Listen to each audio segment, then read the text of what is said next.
go all the way to the final, to be honest. Yeah. I believe in my county, and I suppose they're good at football. They just have to believe in themselves. I love playing 12, I love playing 10. I love being on the pitch, to be honest. Are you confident? Absolutely not. Thank you for all the supporters. Thank you for the team. Thank you, France. Merci la France. Merci les baguettes. Merci les croissants. Je vous aime. I love you. Hello and happy Thursday. Welcome to Word on the Street, where every week we take a trending sporting topic, something that is dominating the headlines, and we bring it to the public. We're looking a little bit differently today. I'm here in the host seat while we have Susanna on Zoom, but Rachel is still in the studio. So with the Dublin City Marathon due on the 26th of October, this coming Sunday, we thought what better topic to do than Ireland's newest obsession. So here is episode 23, the first rule of Run Club. So to immediately break the first rule of Run Club, Rachel, first of all, how are you? And second of all, are you part of a run club? Great job there, Eve. Thank you. We were practicing that a few times, Susanna. We didn't realise how tricky it was. In fairness, you take it like a champ every week. You get into the flow of it. It sounded perfect to me, though. Very natural. Thank you very much. Very cash. I'm great, Eve. Thanks so much. I'm loving this setup because usually I'm in the middle, so I have to do a little bit of a piggy in the middle situation. So excuse me if I get very laid back this episode. Yeah, whereas this chair is really comfortable, Susanna. I might be stealing it. Yeah. All good. Thank you very much. Was out at the Aviva this morning for press conference for the women's football team ahead of their game against Belgium tomorrow. So exciting times. Get out and get those tickets, girls, because they've got like 15,000 sold, but they're looking for some more. So, very good. How are you, Susanna? I'm good. You look very far away. It's kind of funny looking at you through a little screen, just a big gap in the middle. But no, I'm good. I am over in the Netherlands, the motherland, kind of. I was born here, so I suppose you can call it the motherland. Yeah, but, exactly. Only lived here for 6 months, so. But no, I'm enjoying it. It's cold here, though, I must say. You guys were saying the studio is cold. I think Holland is colder. It's definitely getting into winter. We noticed that in Dublin as well today. We just went out to grab a coffee, and it's like someone switched like a switch on or turned clicked their fingers, and it is just cold now. It's happened. Yeah, it's happened. So we were kind of thinking this week, when we're looking at kind of Ireland's obsession with running, we were thinking, do we do run clubs? Do we do the marathon? And we sort of decided to do both. So I think I'll ask all three of us. I know that I am not part of a run club, but that I've been known to dabble in running. I've done a couple 10Ks. Are you part of a run club? Oh, I know. Sorry, not to brag. The first sort of run club is you absolutely talked casual about run flex club. there. Yeah, I'm going to mention that at least 15 times over the course of this podcast. It's like being a tag rugby. So have you kind of done anything running wise? No, I don't run. I only run so I can play sport. Like it doesn't do it for me. I wish it did, but it's just like purely a piece of training I can do so I can like play hurling or football or whatever. I'd love to maybe try and get into it, and after all the research this week, maybe it'll be the motivation I needed, but not a current member of a run club. It is fascinating to see like the uptake in running in the country though since COVID. Susanna, are you, because you were doing a lot of the spearheading for the research on the run club side of this podcast, are you part of one, or what have you found kind of with this big increase in people joining run clubs? Yeah, I don't know. I dabble. I'm not a great runner now, which I'm an extremely competitive person, so not being good at something naturally really grinds my gears. And I find it difficult when you're running solo to not be really competitive with yourself. So I don't find it a very relaxing pastime because I'm constantly thinking about how fast I'm going, and then I run too fast because I'm competing with whatever I ran the previous time. And then I'm just gassed by the end of it, and I tend not to feel very good. I know people talk about the endorphins and like a runner's high and feeling great after a run, and I'm sure that does eventually kick in for me, but usually I feel pretty crap because I've just burned myself at both ends at the end of a run. So I have been to a couple of run clubs, and I know we're going to touch on this later, but I always find that I'm not as quick as I want to be compared to the people who are running them there, and that always puts me down. Again, it's the competitive spirit coming out. So I went a couple of times and I never went back, and they were fantastic. Like in terms of the social side, I really enjoyed the pastry and the coffee afterwards, but I found it really difficult not being as good as the people around me and maybe being left behind a little bit. So yeah, I don't know. I have a bit of a love-hate relationship with running. I do have my runners with me over here in Holland. Might try go out for a little 3K, but I'm not putting any pressure on myself. I've got to take that element away from it. Because we were talking earlier, me and Rachel, about sort of the social element of run clubs, and maybe that's why they've gotten so popular. And I remember that when I was training for my 10K, not to bring it up again, I really enjoyed the solitary element of the training. Like, I would put my headphones in and I would listen to maybe an album the whole way through, maybe something I haven't listened to before. So it's like, say, a 40-minute, and I'd go, and that would be my kind of training. I like the fact that it was a more solitary thing. Why did you take up running? Were you always a runner? No, I had a bit of a quarter life crisis. Where I was like 22 years. Have you even reached quarter life No, yet? no, I haven't. I was like 20. I was like 20. I just turned 21 or something, and I said I should do something. I should do something. I'm 21. I'm old now. I say that's not very God old help at us all. all. And I said, okay, I'm going to sign up for the women's mini marathon. This was maybe Christmas time in 22, and so then June 23, I'd signed up for the women's mini marathon in Dublin, and it's such a fantastic day out. If you've never done it, the atmosphere is fantastic. I got really lucky the both times I've done it. The weather was brilliant. And it's just such a great atmosphere. The first year I did it, I had a pretty respectable time. I was kind of running 1K and then kind of jogging the next one to try and pace myself. And then I met my friend who I didn't know was doing it at kilometre 7. And she goes, sure, we'll run the last 3 together. And I said, I don't want to do that. And I somehow did it, and I kind of fell across the line exhausted. But yeah, it was really great fun. And it's something that you can definitely do as a beginner. So we were asking people for kind of their opinions and their voice notes on running. And we got one from Bree, who's taken up running this month for a very special reason, but as a complete beginner. I started running for a number of reasons. So in summer, I gave up smoking and I needed something to sort of keep me busy. I had never been sporty for my adult life, really, except for a few phases in and out of the gym. But I never really found something I really liked.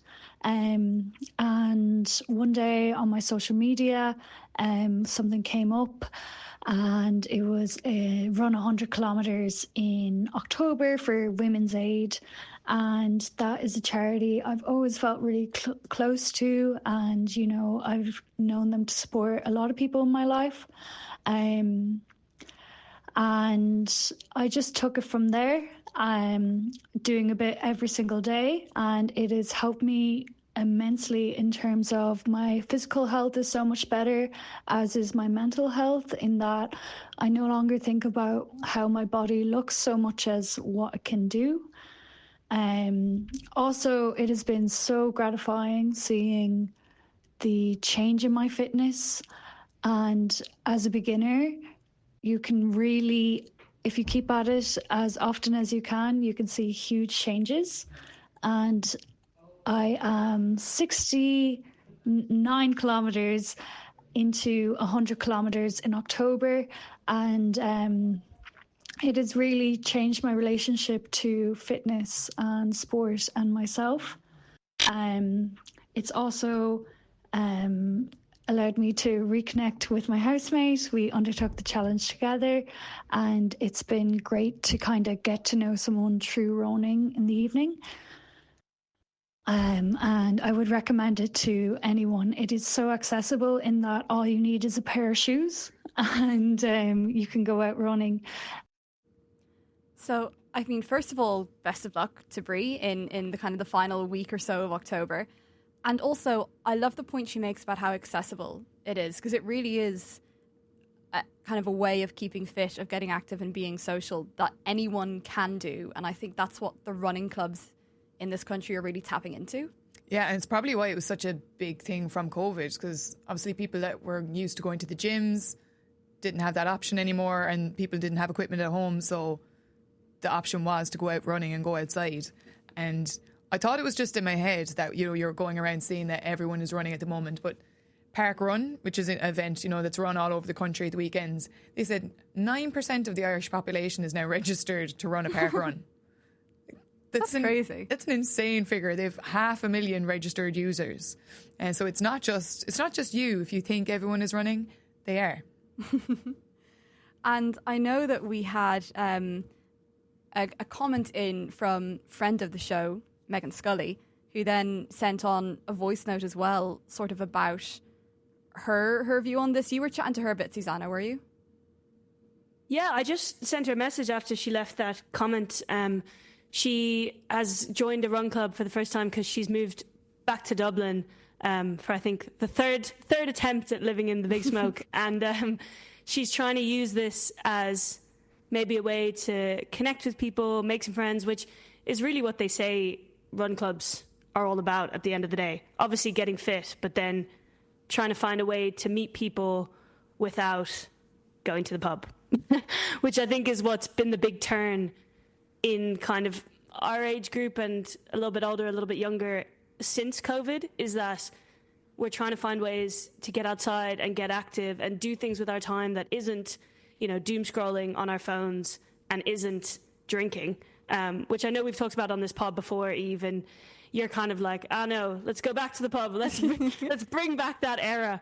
But that definitely is something that's in the consciousness of young people in Ireland at the moment, and leading a more active lifestyle, I think, is 100% behind kind of the surge of run clubs. I think everyone knows that, but it's definitely something that's come to the fore in kind of the research we've been doing over the past couple of days. Yeah, one thing I will say before we listen to Megan's audio is that every single time I finished those 2 10Ks that I did, I think I had 3 pints in the space of about an hour and a half afterwards. And you're dead right. That's what it's for. Straight to the pub, and then went to have dinner, and then a different pub.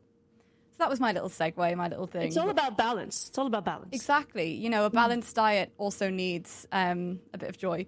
So we can listen to Megan's audio now. Yeah, so I recently moved to Dublin for work reasons, and I would believe this is my 3rd attempt at living in Dublin in the last 12 or 13 years.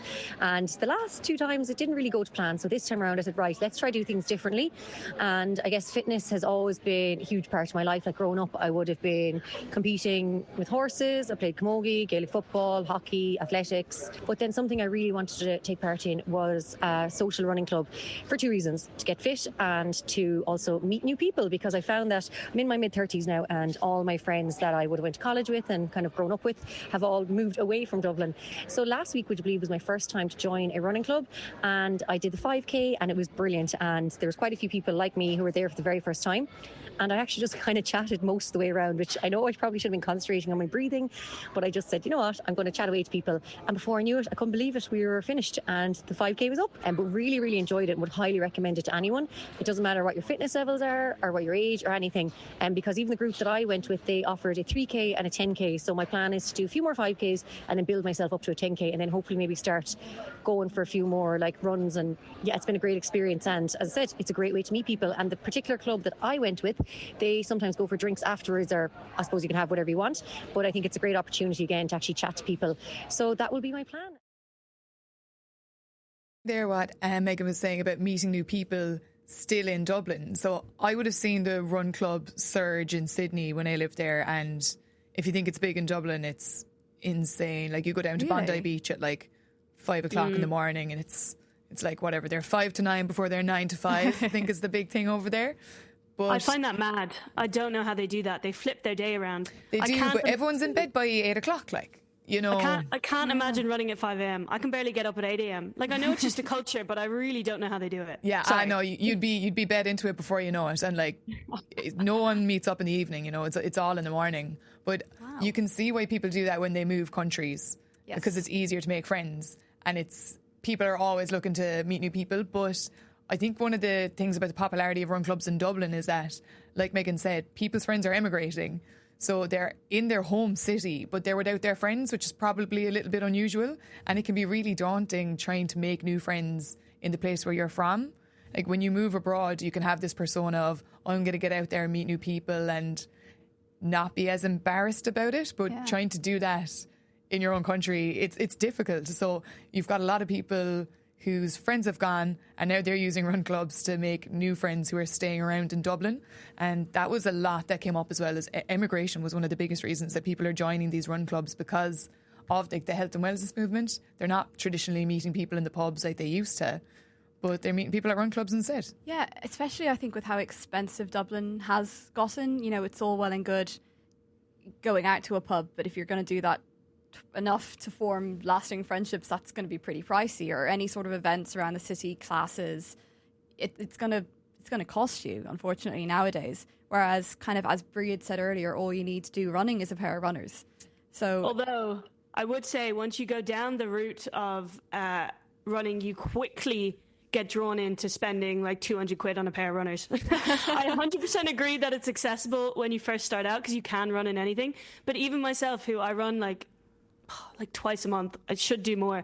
I have a pair of those on-cloud runners because once you go down that road, you're like, oh, they'll make me run faster. So you're like, I'm going to invest. But it's still much cheaper than, say, you know, a gym membership every week or joining a sports team where you have to pay your subs. Like, it is accessible from that point of view, but I just wanted to give my 2 cents on how expensive runners are these days. Yeah, but that's another thing, like the commercialisation of run clubs.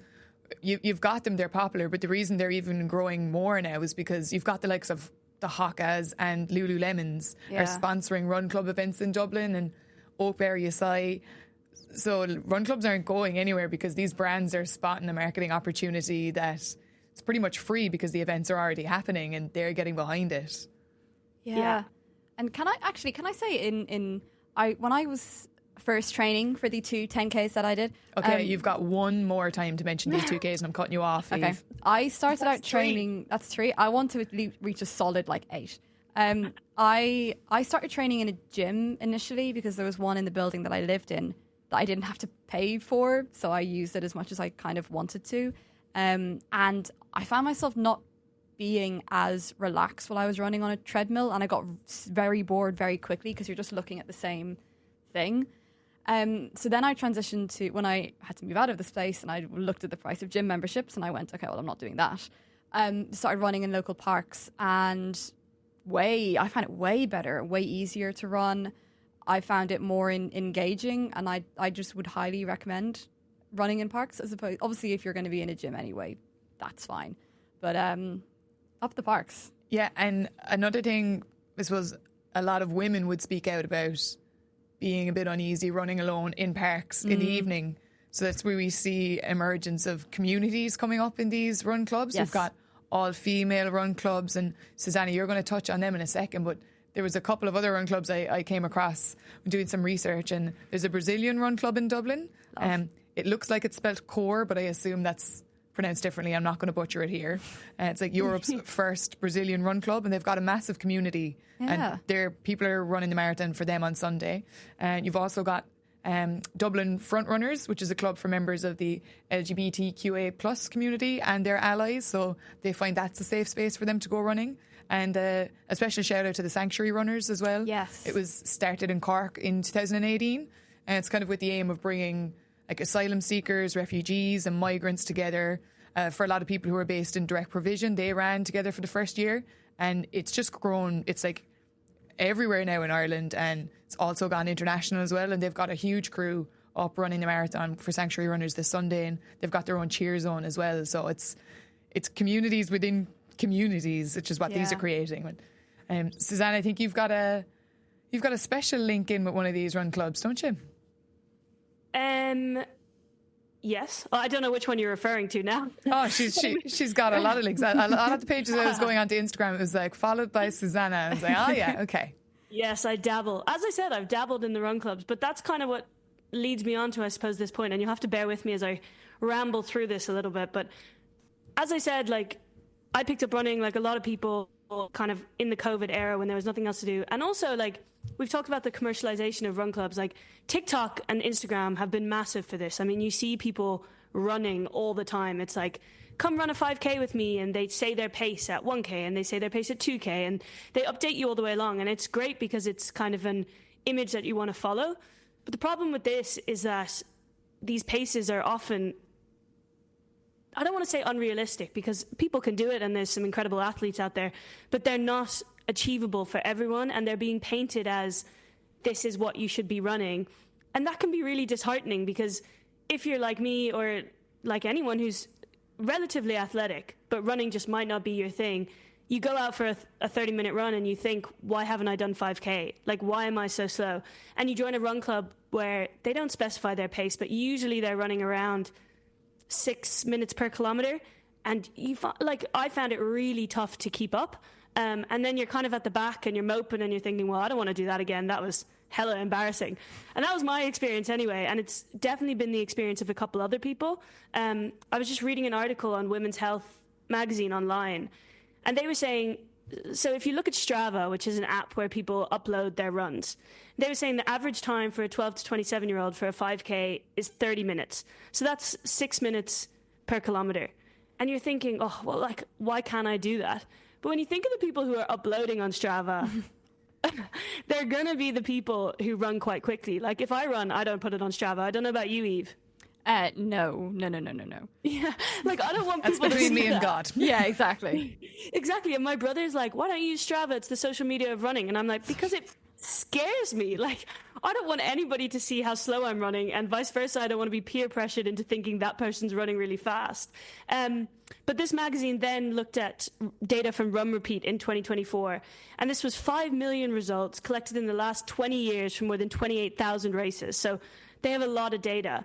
And basically that showed them that an average female runner runs at a pace slower than 7.5 minutes. So actually, if you're not running at that 6 minute per kilometer pace that everybody seems to on TikTok, you're really not that slow. And that was the basis behind a run club that you actually, I'd heard of it, but I didn't know the name, Rachel, and then you kind of brought it into my consciousness, which is Runner's High, which was set up in London by Selena Stevenson, and then moved over. It's now got a run club in Dublin as well. And they run, I think, Rachel, is that a 7 minute per kilometer pace? Yeah, I think that's their fastest pace, is 7 minute kilometers. I don't even know what kilometers per pace are because I don't run, so that's actually kind of already going over my head. Sorry. It's basically how fast, how many minutes you can run 1 kilometer in. But yeah, so they have set up this women's only run club where it's all about slowing down the pace and having set groups with set times so that you walk in there knowing exactly what's expected of you, and that you're not going to be, left behind and feel really shitty. And it's a community that's growing massively. I think they have over 10K followers on their London page and about 8K on Dublin.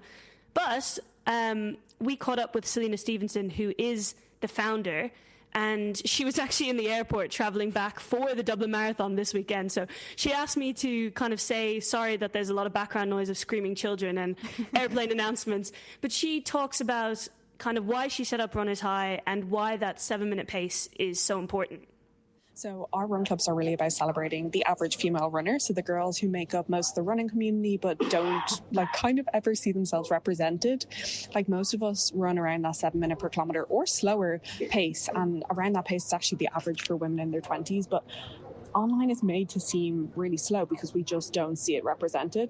Like, the best you'll usually see from other run clubs is that, all paces are welcome, which as a concept is great, but in reality, it's just not true. Like, technically everyone might be welcome, but when you actually arrive, you end up getting lost or hanging off the back and running alone. Or I think the worst one is feeling like you genuinely don't belong there. So one thing I really wish more clubs would do is just be upfront about what pace they actually run at and have proper pace groups with people leading them. It makes such a difference when you know what to expect before you show up. And to be fair, obviously not every run club has to be pace inclusive. That's not what I'm saying at all. I fully believe faster runners deserve their spaces too, because at the end of the day, we're not inclusive of everyone either. We're not the right fit for super speedy people, and that's totally fine. I'm really actually just talking about the clubs that say they're inclusive, but then in practice kind of aren't. I think that's a really good point that she says, I'm not saying this is the best and only solution, but for people who are maybe beginners or a little bit scared of running, or like me, get left behind in the fast ones, this is such a great alternative. Because we had a comment on Instagram, I think it was Jim, and he said, game changer for me joining, I don't know how to pronounce this, I'm so sorry, Jim, Denora Harriers, which is an athletics club, not a run club. And he said, it just pushes you beyond your limits, out of your comfort zone, running with people faster than you, great structure to training too. And he's managed to run faster than he ever did before. So there's an element of some people want to join a run club in order to get better and get faster. And to take their running to new heights, which if that's the case, then having a fast run club is great. But some people want to join a run club for all the reasons we've listed. You know, they want to make friends or they just want to get out and move. And then being somewhere where it's really quick can be really disheartening, I think, like she said. So I just love that there's an option, or there's growing options for every type of runner, I suppose. Yeah, I absolutely love the thinking behind that whole setup, because I never used to look at my timings per kilometre at all. Like, I know if I was to go back, and I'm hoping to do the mini marathon again in June. You'll never hear the end of it. No, you won't. But I haven't done it for a couple of years now, and I'm hoping to do it, like, so I'm very much out of the swing of it. I'm out of training. So if I was to compare where I was a couple of years ago with my timings now, it would be really drastically worse. But that's not a very healthy mindset to go into training, and I never did that in the first place. It was always, okay, how do I feel after this kilometre? How do I feel after if I can do 2 in a row? You know, as opposed to breaking it up with walking or jogging. It was all about trying to get it to make sure that I actually felt good physically and mentally in my running. And I feel like this obsession with timings, as Celine said, it has a place in certain run clubs, but it's not maybe the most welcoming environment if you're a beginner or if you just want a more casual experience. So I'm really impressed by that whole setup. I think it's a really fantastic way to approach running. Yeah. There's also run clubs out there for those looking for love, which I stumbled across earlier. On purpose? No. That's all run clubs. Maybe not the female-only ones, but like definitely the mixed ones you go to. I feel like every man. This is actually such a hot take, and I'm so sorry for the men who just want to make friends at the run clubs. Oh. But it does often feel like the men there are very much looking for their next relationship. They've become the new Tinder. You know, normal run clubs have. But there's a special run club in Dublin. It's run by your friend. It's run by a Dublin club who run singles events anyway, and they have like 50 to 80 people meeting every week. And if you want to go with a friend, but say your friend might be in a relationship, just like they're coming along as a wingman, they wear black and you wear colour. So it's kind of like those traffic light parties that you used to have at underage discos. But it's so clever. Yeah, it's a great idea. It's just like taking everything that probably used to happen in an alcohol-based scene, like at the pub, and bringing it to something maybe a bit healthier. That gives a whole new meaning to speed dating. Oh, that was very clever. Thank you. I think that's really exposing, though. Like, at least you'd know they properly like you, because when I run, I go as red as age matter. Like, you actually couldn't find someone who goes more red. And it doesn't matter if I'm out of breath or not. I will be bright-faced red. So if they like me after a 5K run... Yeah, it's authentic, like straight away, isn't it? You know, it's taking a lot of the kind of nerves out of like a first aid and a lot of the pretense that you'd get, and it's kind of getting straight to, you know, straight to the point, straight to the worst of me. Because we talked to Celine about that as well. Maybe not specifically the dating element, but kind of the community element of it, and kind of what that brings and what she's seen in her time with this club. I myself have been running for about 2.5 years now, so I've done 3 marathons and like loads of half marathons, and honestly I haven't really sped up much. My half marathon PB is around a 7:20 per kilometre pace, and I'm really proud of that. Like, it's realistic for me. I have a heart that beats out of my chest every time I run. I got it tested recently, and the guy who tested me was like, "What is up with your heart?" There's something wrong with it, but it just goes to show that fitness looks different for everyone, because in that same test he told me that I have excellent fitness. So fitness does not come in one shape or size, and I think that's what we celebrate at Runners High. And there was clearly such a need for this girls only running space that actually felt really welcoming and safe. And obviously I'm not saying we are the only run club that are welcoming and safe, but and the funny thing is, if you look at our Instagram, we actually barely even talk about pace. Like, that's not what's made it successful. It's really the community. You come to one run and you can just feel it, like the love I have for it, the ambassadors have for it, the girls who come, and even my mom, to be honest. And I know it sounds a bit cheesy, but it's honestly become, as I already said, like such a safe space. It's not about being slow. It's about feeling comfortable, supported and seen. Like if you never want to speed up, or if you do definitely want to speed up, but you're just coming to runner's high because it's where you're at in your journey, whoever is coming is welcome. And I think that's why people keep coming back, because they actually feel like they belong. And finally, we've got an official cheer zone at the Dublin Marathon this Sunday. I hope to God you won't miss us. We have, I think, 8 or 9 barriers at around the 6K mark in Phoenix Park. I'm literally in the airport right now, flying back for it, which is probably why you can hear babies crying in the background. But I'm so excited. It's going to be such a special day. Selena is actually a content creator herself, as well as the founder of these 2 run clubs. She has 133,000 followers on Instagram and 60,000 on TikTok.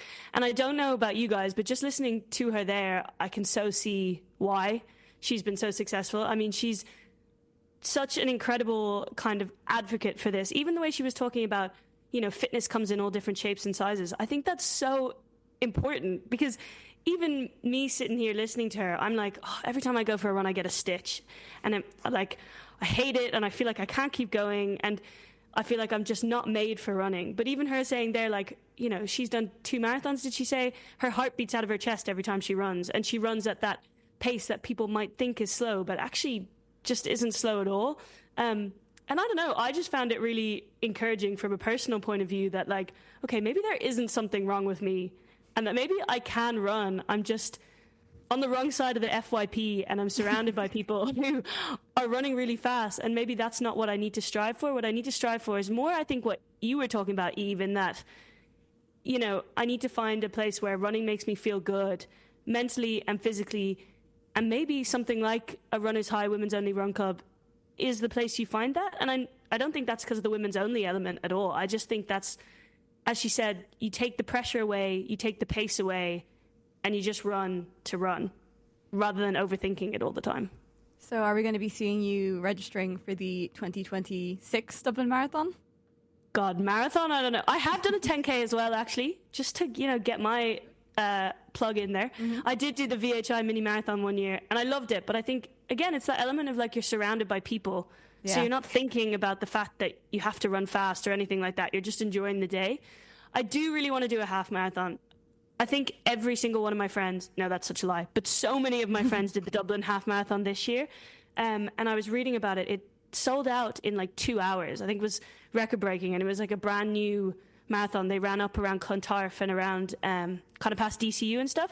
So I went to support a lot of them, and it was so much fun. It just looked like the best atmosphere. So I definitely want to do a half, but I need to do a few more runs before I get there, I reckon.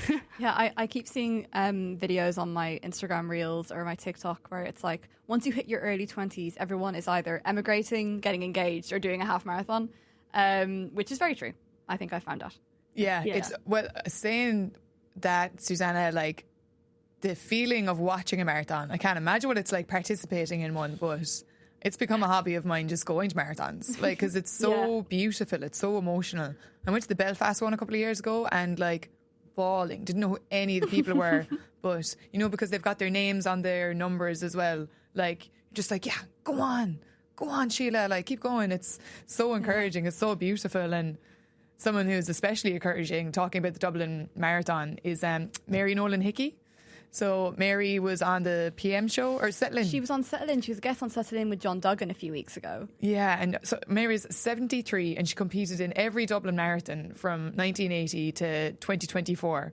And so there was only 40 women participants in the first year she did the Dublin Marathon. Yeah, 1980 out of 2,100 participants, she was one of only 40 women. And so this year she was like, initially she wanted to make it her 50th marathon, but she said her body was saying no. I mean, which is fair enough. Yeah, she initially wanted to get to 50, but like, I mean, doing so many over the years is such an achievement. She's a remarkable woman, and if I would really, I'd highly recommend anyone to look up that Settle In episode. Should be available on Off the Walls YouTube and our podcasts, because has a wonderful story. But to kind of just give, I suppose, a slight insight into what she felt the attitudes were in those early days of the Dublin City Marathon. I remember the second one, I was staying in the Montclair Hotel, and my husband Tony, who had done 38 marathons in a row as well, was there, and there was a gang of guys at the breakfast table, and I was the only female at the breakfast table. Now, I was 27 or 8, but I probably looked a lot younger. And the lads were all talking about, well, what time are you hoping to do? And what time are you hoping to do? And we're all talking 3 something, 3 whatever, 4, 3, 4, 5. And one fellow turned to me and he says, and are you here to support your husband? And I said, no, actually, I'm here to run. But I didn't realise it was so odd back then. And he says, oh, really? And what time are you hoping to do? Well, I said, well, I did sub 3 hours last year. Well, that brought the table to silence. I love that. I love that so much. And listen, yeah, as I said, if you listen out to the whole interview, we have so many more of those type of anecdotes where it was just so alien for a woman to be running at all, kind of out in her community, no less competing in the Dublin City Marathon, which I must mention as well. It was, as you said, Rachel, the first year was 1980. And it was really spearheaded, the foundation of this marathon, by Noel Carroll, who was an Irish middle distance runner. And he was very influential in getting it all set up and bringing it to Dublin and making it this long-running thing. And today is actually the anniversary of his death. He passed away 36 years ago today. So you remember Noel Carroll ahead of the marathon this weekend. And what's incredibly exciting for Mary Nolan Hickey is that even though she won't be running it this year, there is going to be a cup named after her. Gorgeous. So for the women's elite race, the winner will get a cup that's in honour of Mary Hickey, Mary Nolan Hickey, which, what's her name? Sorry, Mary Nolan Hickey. Yeah. I'm delighted for her. I think that's such a lovely way to honour like an icon of this event. Yeah, it's really, really cool. We found this as well when we were looking into this whole topic, is that so many marathon runners and the kind of everything around marathons really is all about honouring people. I think we were talking about the run clubs, it's all kind of social and it can be fun and so can marathons, but they're really difficult and really hard and require a lot of training. And what I've found in researching this topic is that a lot of people, because of all this time and effort, are dedicating it, whether it's raising money for charity, dedicating it to friends or family or mentors. It's a really huge element of the Dublin City Marathon every year. And you get stories every year of kind of why people choose to go through months and months of torturous training to run this bank holiday weekend. And we had a really lovely voice note in from Rebecca Lowe, who is going to be running the marathon this weekend in honour of her friend who passed away. So here is Rebecca. My name is Rebecca Lowe and I'm in the final days of preparation for the Dublin Marathon. I've decided to run this marathon in memory of my friend Ellen, who was such a bright and positive person, and doing this feels like a really special way of honouring her. Every time the long runs got tough, I thought of her and this is what kept me going. Training has been a real mix of the highs and lows. The early mornings, the long runs in the rain and plenty of sore legs, but also that incredible feeling of progress each week. I've learned so much about discipline, routine and how powerful the mind can be when you commit to something. What stood out most to me is the sense of community through it all. Friends joining for runs, messages of encouragement and everyone cheering each other on. It's made the whole journey so meaningful. Now I honestly can't wait to get to the start line and take it all in, knowing how far this journey has come and running it for Ellen. So we wish Rebecca the best of luck this weekend. And that's only one of, I'm sure everybody running has a story like that or knows somebody who has a story like that. So I'm going to read this comment out or a WhatsApp out that we got from Adam, and I'm going to do my best not to cry because he worded it very eloquently. So Adam on WhatsApp said, I'm running the Dublin Marathon for the first time this Sunday in aid of the Irish Cancer Society. I'm running the marathon for a few reasons. The main one is that my football manager was recently diagnosed for the second time with cancer. She is an absolute role model to me, and I often consider her a second mother that I have in my life. I have another close relative that was diagnosed with breast cancer and recovered, and a very close family member of my partner was also diagnosed with cancer and is still fighting her battle. My football manager said to our football team in our last football game that while she is fighting her own battles, she wants us to fight our own for her. Since underage, she has always pushed for me to succeed. I'm doing the marathon for them, fighting my own battle and racing this marathon in aid of an amazing charity which provides outstanding support to those that are currently affected and have been affected by cancer. When I'm at the highest of highs and the lowest of lows on Sunday, I will think of Michaela, Denise and Jennifer. I'll remember who I'm doing it for, and if they are going to fight and have fought, then I'm going to do the exact same thing for them. Absolute goosebumps. Like, seriously. Oh, wow, yeah. Yeah, it's like, so if you're going out supporting the marathon this weekend and you're looking at people maybe hitting a wall a couple of kilometres towards the end line, you just know, I suppose, when people ask like what your why is, so many people going out there this weekend are going to have their own personal reasons for it, or like a wider group themselves that are doing for something. So just best of luck, everyone. I know I hope one day that I'd be able to do a marathon. I just think it's as you said, Rachel, it's just emotional just watching them. So I think that's a lovely note to end on, and we'll get on to our word in the studio in just 1 second. But I do want to bring a comment that we had from our very own Willow Callahan, which I think reflects very well on my behaviour throughout this podcast.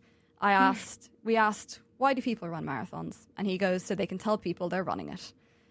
Yes, Will, that's exactly what I was doing. So cynical, Will. It's very cynical, but in my case, quite true. I think that contrasts, though, with the kind of message we read before from Adam, in that, yes, people like to talk the talk about how much they've run, but there is a whole element behind it that I think people don't often think about. Like, I wouldn't have thought about that at all before I came into this pod, that like a lot of the people running are running it for something greater than themselves and greater than Strava and greater than trying to hit a time.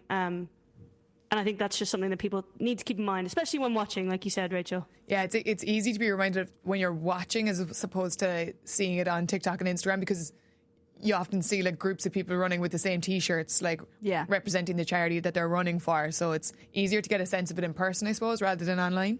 Yeah, I feel like I love how they can coexist. You have this big emotional push for various charities, for, you know, your family situation, and you can also then brag about it. I love just the different people it brings together and the different communities it brings together and the atmosphere at the marathon. Just incredible. So I suppose my word in the studio is very simple, which is best of luck to everybody who's running the Dublin Marathon this coming weekend. Yeah, and mine would be, maybe I will join a run club this winter, perhaps. Don't want to commit to it too much. I'll go to one. I'll go to a run club in the month of November. Here we go. Nice. And best of luck, everyone. My word in the studio, run slower. Get out of your head, care less about pace, and run to enjoy it, I suppose. And also good luck. Echoing you two. Lovely. All right, so that was our word on the street for this week. We'll be back very shortly. Have a good weekend. I think they'll go all the way to the final, to be honest. Yeah. I believe in my county, and I suppose they're good at football. They just have to believe in themselves. I love playing 12, I love playing 10. I love being on the pitch, to be honest. Are you confident? Absolutely not. Thank you for all the supporters. Thank you for the team. Thank you, France. Merci la France. Merci les baguettes. Merci les croissants. Je vous aime. I love you.